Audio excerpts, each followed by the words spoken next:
How's it going, everyone? Today we're going to talk about my most commonly asked question by far. This is 100% the most commonly asked question. How do you get rid of spiritual attachments?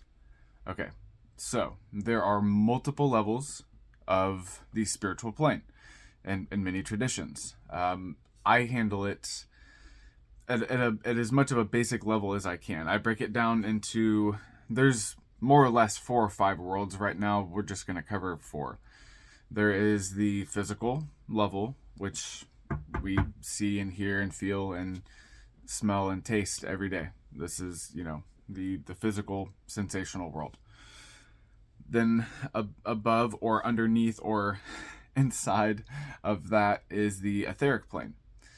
This is when people talk about proprioception. This is essentially what they're addressing is the sensation of everything that is non-physical. When you become aware of your nose, that feeling when someone says become aware of the top of your head, and perhaps some of you don't know what I'm talking about, but for those of you who do, there's a sensation that we can move around our body without touching. It's like it's a sensory scan essentially. And if you don't know what I'm talking about, I would practice trying to do this because it can benefit you in so many ways.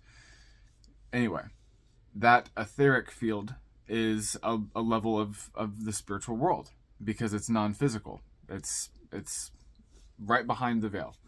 Then there is the sort of astral, emotional plane, and this is where we get images and intimations and intuitional communications.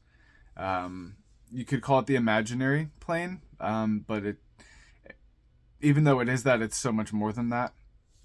And then there's the mental plane, and we could keep going, but we'll just stick to this for now. Then there's the mental plane. Now, an attachment or an obsession or a possession can affect you at any one of these levels.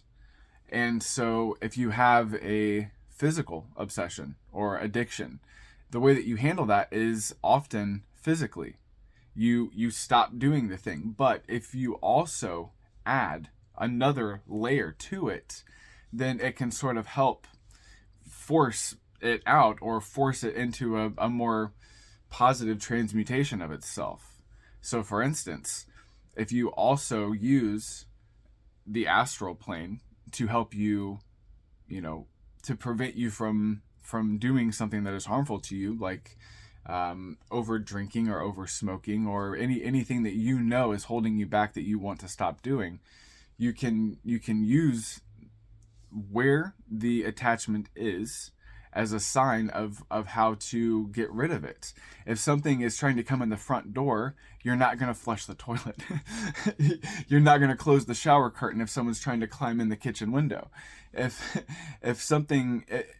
your neighbor's driving by with the loud music on the radio, you're not going to try to turn your television off. You have to affect things where they're affecting you. And it sounds simple, but it can be complicated because different entities have different levels that they are able to interact with you at. So-called greater entities can affect you at multiple levels. Some would say that full-on possession is when you have come into attunement with an entity at every one of these levels, for better or worse. And that's a clue on how to cause that to happen and also how to stop it if it's happening.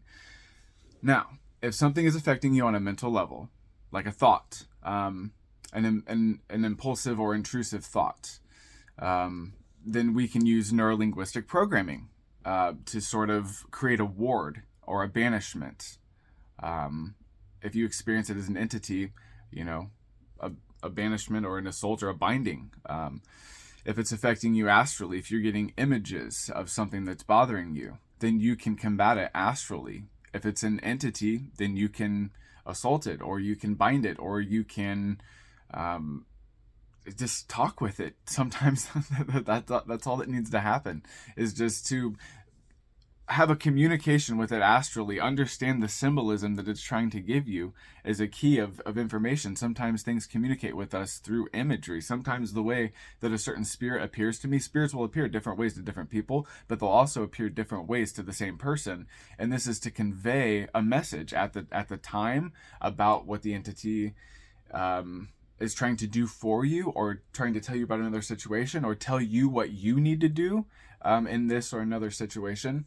So if it's affecting you astrally, then affect it astrally. If it's affecting you etherically, a lot of people talk about they feel that they have parasites and stuff, and this is something I've experienced. It's disgusting. It's terrible. I hate it. To me, they appear very leech-like. To some people, they're very insect-like. This is where proprioception and affecting your sensational awareness comes into play, because if you can practice expanding and contracting your etheric awareness, then you can actually use it defensively, as well as offensively, but that's a little bit more advanced. It's better to practice defense before you practice offense. So this is just a little hint, I suppose, for a lot of people potentially who don't understand why this is happening to them, or what to do now that it might be happening. So yeah, any questions, just leave comments below, or feel free to contact me by my email in the description. I hope you have a great rest of the day and a great rest of your week. Thanks for listening.